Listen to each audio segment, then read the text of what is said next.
Ethan never imagined a single sentence could shatter the way he saw himself. It happened on an ordinary evening, when Chelsea looked at him with a mixture of boredom and quiet disappointment. She didn't yell, didn't argue. She simply sighed and said he was too poor to give her a real vacation.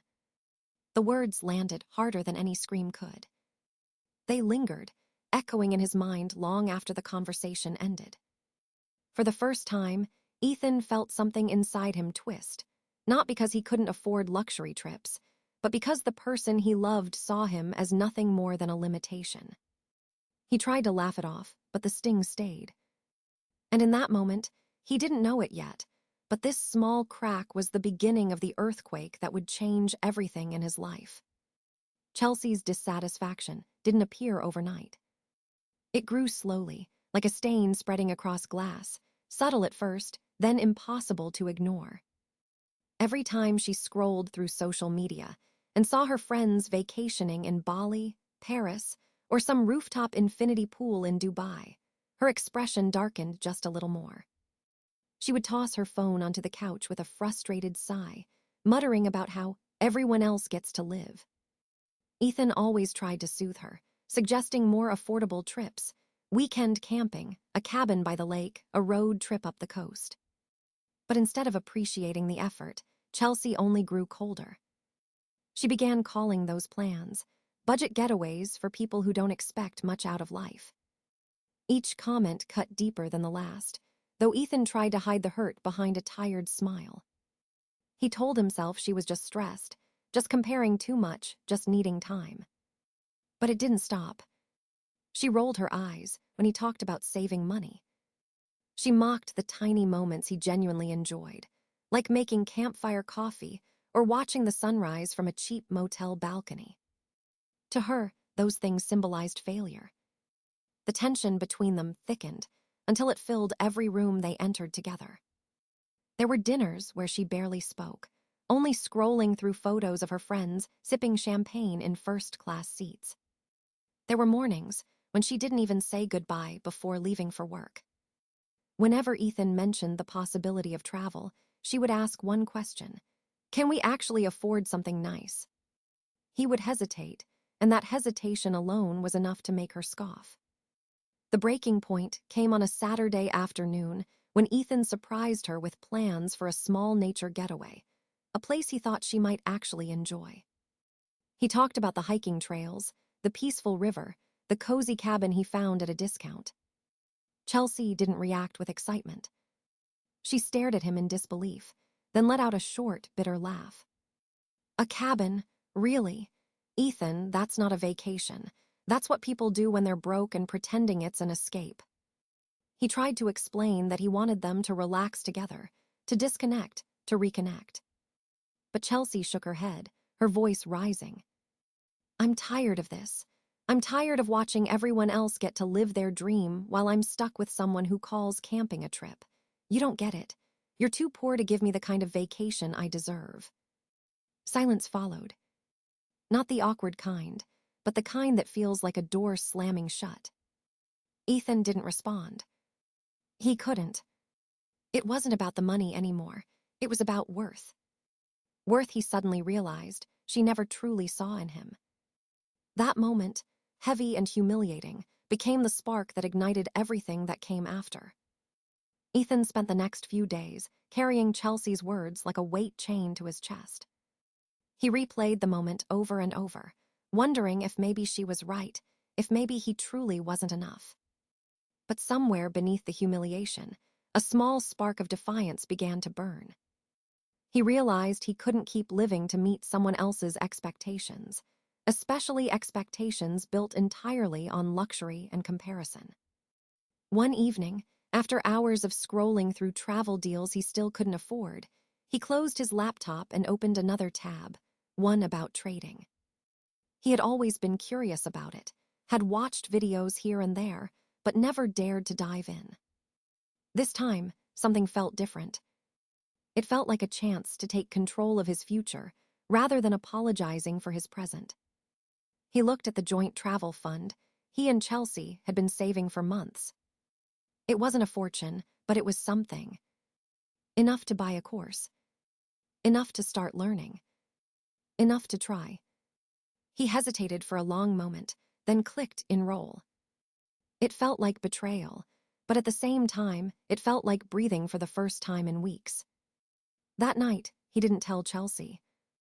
He sat quietly with his new notebooks, his charts, his videos, absorbing everything like a man starving for change. He stayed up until 3 a.m. studying candlesticks and risk management, practicing entries on a demo account, feeling a strange mixture of fear and excitement.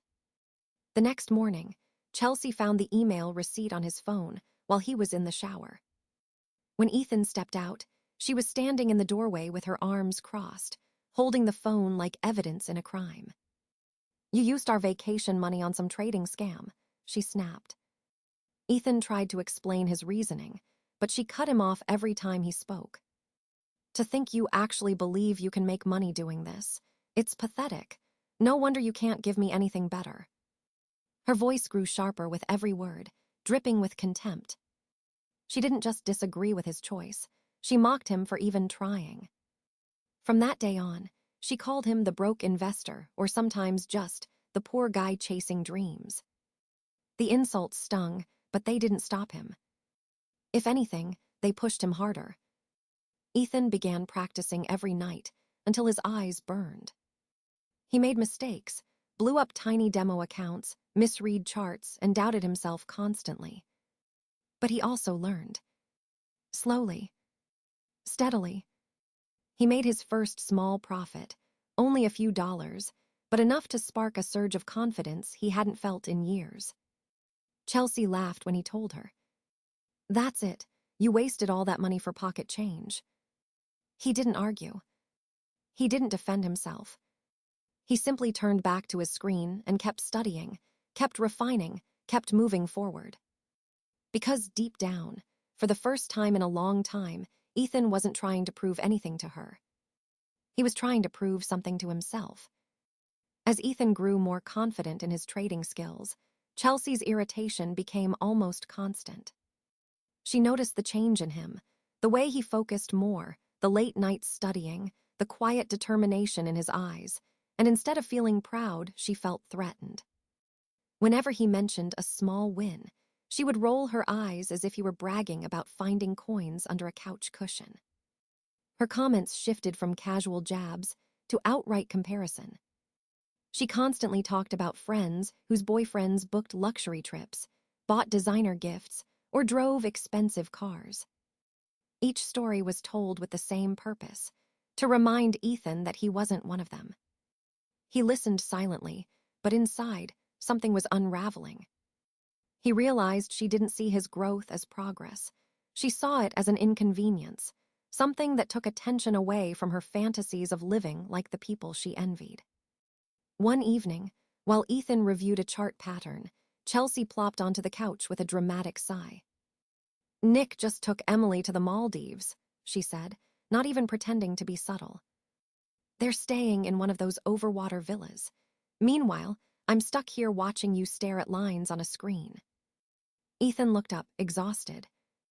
"I'm trying to build something real," he said softly. "I'm doing this for our future." Chelsea laughed sharply. "Our future? Ethan, if you really cared about our future, you'd already be making real money, not studying like some college kid hopping to get lucky." He swallowed hard, the words cutting deeper than he wanted to admit. But the moment that broke everything came a week later. Chelsea entered the room dressed up, clearly prepared to go out. She handed Ethan her phone, showing him a luxury vacation package costing $5,000, a trip she insisted she deserved. "I want this," she said firmly. "And I want you to prove you're capable of giving it to me." Ethan blinked in disbelief. "What do you mean?" Chelsea crossed her arms. "You have 1 month to book it. If you can't, then don't call yourself a man who can take care of me." The room fell silent, heavy with the weight of what she was demanding. Ethan felt something inside him snap, not in anger, but in clarity. He shook his head slowly. "I'm not going to prove my worth with a vacation. That's not love." Chelsea didn't argue. She didn't plead. Instead, she smirked, grabbed her purse, and delivered the final blow. Then we're done. I'm done wasting my time waiting for you to be someone you'll never be. Hours later, Ethan learned she hadn't gone out alone. She left with Logan, the gym trainer she'd been flirting with for months. The betrayal didn't surprise him as much as he thought it would. He simply sat at his desk, staring at his charts, feeling the quiet collapse of something that had been crumbling for a long time. And strangely, beneath the sadness, there was relief. Relief that the storm had finally broken, and he could begin rebuilding without someone standing over his shoulder telling him he would never be enough. In the days after Chelsea walked out, the apartment felt painfully quiet, yet strangely peaceful. There were no more sighs of disappointment, no more comparisons to men with higher salaries, no more eyes watching him, waiting for him to fail. Ethan sat alone at his desk, staring at the charts glowing on his monitor, and realized something important. For the first time in a long while, he wasn't carrying anyone else's expectations. He was learning for himself. He was growing for himself. He opened his course again and started from the beginning, taking notes with a patience he never had before. The heartbreak that once felt heavy slowly transformed into fuel. He practiced risk management until it became second nature, studied market structures late into the night, and stopped trying to rush the process. Every loss became a lesson instead of a setback. Every win, no matter how small, felt like proof that he was moving forward. His discipline sharpened. He created a strict routine, waking up early, reviewing news, journaling trades, exercising, and cooking simple meals to save money. There were nights when loneliness hit him hard, but instead of drowning in it, he used it to focus harder. The quiet became his ally. Within a few weeks, his small trading account began to grow, slowly, steadily, almost cautiously, as if mirroring his new mindset. From a couple $100 in profit, it climbed to a few thousand. He didn't brag. He didn't post about it. He didn't tell anyone. He simply kept going, driven not by anger toward Chelsea, but by a newfound respect for himself. He reviewed his old mistakes, realized how impulsive he used to be, and corrected them one by one. The more he learned, the more he understood that trading wasn't a quick escape. It was a skill, a craft, something that rewarded patience far more than desperation. Months passed, and the progress became undeniable. His account reached 5,000, then 8, then 10,000. He tightened his strategy, doubled down on discipline, and rejected trades that didn't meet his criteria, something he had never been able to do before. The growth didn't happen overnight, but it happened honestly. It happened because he stopped trading for someone else's approval. He began cooking healthier meals, jogging every morning, and even reading books unrelated to trading, something he hadn't done in years. His life no longer revolved around trying to impress someone who never looked at him with admiration. Bit by bit, he rebuilt himself into someone he actually liked. The man who once hesitated to spend a single dollar now made decisions with clarity and intention. The man who once crumbled under criticism now thrived in silence. And the man who once felt small in his own relationship now stood taller than he ever had, not because of money, but because he finally understood his own worth. By the time his account neared the equivalent of his yearly salary, Ethan realized something simple but powerful. Losing Chelsea wasn't the end of his story. It was the beginning of the version of himself he was meant to become. The trade that changed everything came on a quiet Thursday morning. Ethan had been watching the setup form for days, studying every candle, every shift in momentum, every signal that aligned perfectly with his plan. When the moment finally arrived, he entered the position with steady hands and a calm mind. No fear, no rush, just discipline. Hours later, the trade hit his take-profit target, and his account balance jumped past $70,000. He stared at the number for a long moment, not in disbelief, but in quiet satisfaction. It wasn't luck. It was work. It was patience. It was every late night, every lonely moment, every chart he reviewed when the world told him to give up. A week later, Ethan walked into a Tesla dealership and bought a car outright with cash. The salesperson shook his hand, congratulating him, but the victory felt more personal than public. Driving home in his new car, he felt something he hadn't felt in years: freedom. Not the kind tied to wealth, but the kind tied to self-respect.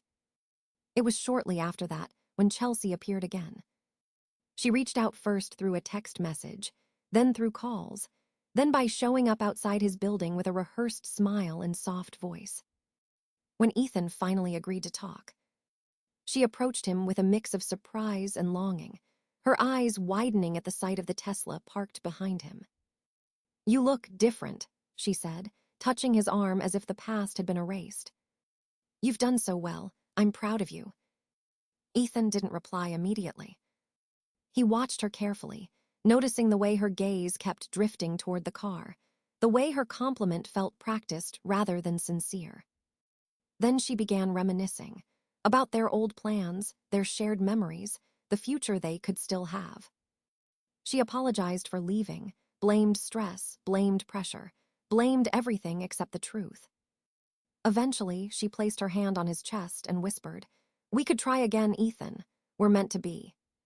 For a moment, he felt the old version of himself react, the part that used to cling to her approval. But it faded as quickly as it came. He stepped back slightly, his voice calm and steady. "You're not here because of me," he said. "You're here because of the money." Chelsea blinked, stunned. "That's not fair. I care about you." Ethan shook his head. "If I were still the man you left behind, the one studying charts in a small apartment, you wouldn't be standing here." Her mouth opened, but no defense came out. The silence between them finally revealed the truth she refused to admit. Ethan took a slow breath, feeling no anger, no bitterness, only closure. "I'm not going backward," he said simply. Chelsea's expression crumpled into disbelief, then frustration, then a hollow kind of sadness as she realized he meant every word. She walked away without looking back, her footsteps fading into the distance. Ethan watched her go, not with triumph, but with the calm certainty that he had finally outgrown the version of himself that once needed her. The door she once slammed shut was now locked for good, and he felt nothing but gratitude for the man he had become. After Chelsea walked away for the second and final time, Ethan expected the drama to end there, but it didn't. Within days, she began posting vague messages online, stories about being used, about men who pretend to be successful, and about girls giving their hearts to the wrong person. People who didn't know the truth believed her. Some even messaged Ethan with judgmental little comments, accusing him of abandoning her the moment he made money. He didn't answer any of them. He didn't even open most of the messages. He had learned long ago that not every battle deserves attention. But the chaos didn't stop with social media. One evening, he received a call from Chelsea's mother, her voice trembling with guilt. She apologized on behalf of her daughter, begged him not to hold the past against their family, and even hinted that Chelsea still cared. Ethan listened politely, thanked her for reaching out, and ended the conversation as gently as he could. He felt no anger, only a distant kind of pity. By then, he had outgrown the need to be understood by everyone. Meanwhile, news of his success spread in circles he never expected. Friends of Chelsea, who once ignored him, now suddenly wanted advice on investing. Some asked for tips. Others wanted him to mentor them. A few even tried to behave like they had always believed in him. Ethan declined every request. Not out of spite, but because he knew their intentions weren't rooted in respect. He refused to become a shortcut for people who never noticed him until he became profitable. Instead, he kept his focus on trading, refining his strategy with even more discipline. The months rolled by quietly, with no grand announcements, no impulsive spending, no attention-seeking. His account grew slowly but consistently, 50,000 60,000, then 75. 2 years passed, and the number finally reached $130,000. By then, trading wasn't just a skill he'd learned. It had become a lifestyle built on patience, self-control, and clarity. He woke up early every morning, brewed his coffee, reviewed his charts, and went for a run afterward. His life felt balanced in a way he once believed was impossible. And somewhere in the middle of that steady, peaceful routine, he met Hannah. She wasn't flashy, wasn't demanding, and never compared him to anyone else. She loved small things, movie nights at home, long talks over simple meals, spontaneous drives with no destination. She didn't care about his trading account or the car he drove. She cared about him. For the first time in years, Ethan felt safe being fully himself, without fear of being belittled, without performing, without trying to earn approval through money. One evening, as they sat on a park bench watching the sunset, he realized something that made him smile quietly to himself. He had spent so long believing he needed to change to deserve love. But the truth was much simpler. He didn't need to become someone else. He just needed to stop giving himself to someone who never valued him. Chelsea had once made him question his worth, but Hannah made him see it clearly. And in that clarity, he finally understood the greatest lesson his journey had taught him. Losing someone who never appreciated you is not a loss. It's the space you need to grow into the person you were always meant to become. Ethan eventually realized that the hardest battles he fought were never about money. They were about believing he wasn't enough. For years, he thought he needed to earn his worth through the approval of someone who measured love by luxury and status. But standing on the other side of his journey, he saw the truth with absolute clarity. The problem had never been his income, his ambitions, or his simplicity. The problem was that he had given his heart to someone who only valued what he could provide, not who he was. Trading had changed his life, yes, but not because of the money it brought. It changed him because it taught him discipline, patience, and the courage to walk away from anything that drained him. He learned that knowing when to cut losses wasn't just a skill for the markets, it was a skill for life. Some people are chapters, not destinations. Some relationships are warnings, not blessings. And sometimes, the smartest move you can make is letting go before you lose yourself. With Hannah by his side and peace in his heart, Ethan finally felt whole. He didn't just rebuild his future, he reclaimed himself.